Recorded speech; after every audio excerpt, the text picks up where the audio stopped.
చెప్పండి, మీరు మాట్లాడండి. విషయం చెప్పండి. ఎప్పుడో నుంచో వద్దంటున్నాం.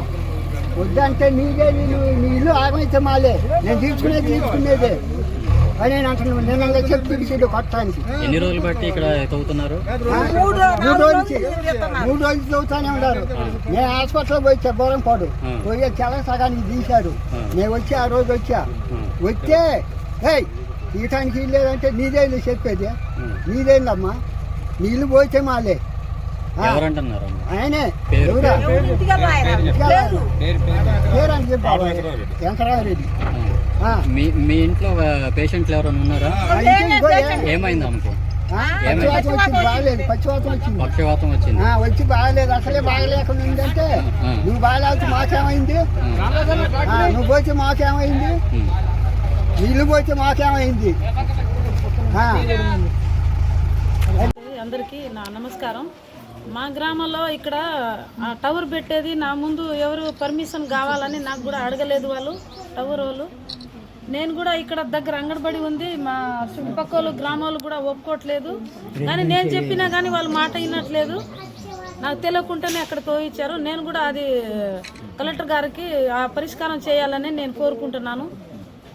నా పర్మిషన్ లేదని చెప్పారు అంతకుముందు నాకు. నేను చెప్తే మళ్ళా మేడం గారు మీ పరిధిలో మీ సర్పంచ్ గారిది పర్మిషన్ మాకు అవసరం లేదు, మా ఎక్కడైనా మేము తీసుకొచ్చినా పైనుంచే తీసుకొచ్చినామని అన్నారు.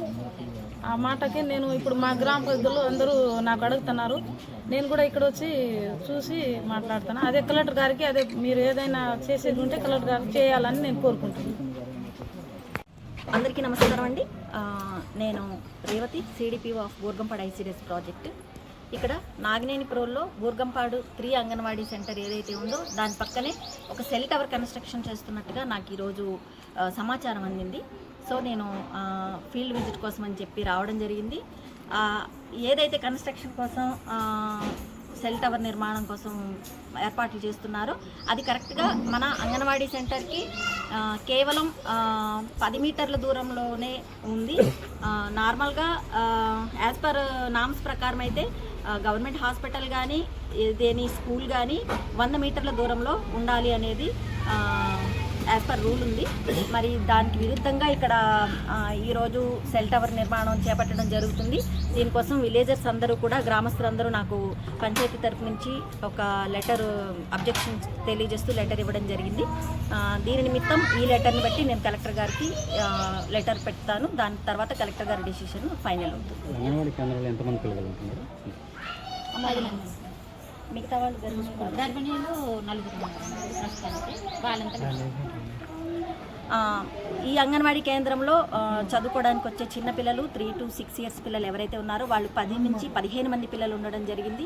అదేవిధంగా గర్భిణీలు బాలింతలు 5 6 ఉన్నారు. సో వాళ్ళందరికీ కూడా వాళ్ళకే కాకుండా విలేజర్స్ కూడా హెల్త్ ఇష్యూస్ వస్తాయని గ్రామస్తులందరూ భయపడుతున్నారు. కాబట్టి దీని మీద నిర్ణయం కలెక్టర్ గారు తీసుకోవాలని విజ్ఞప్తి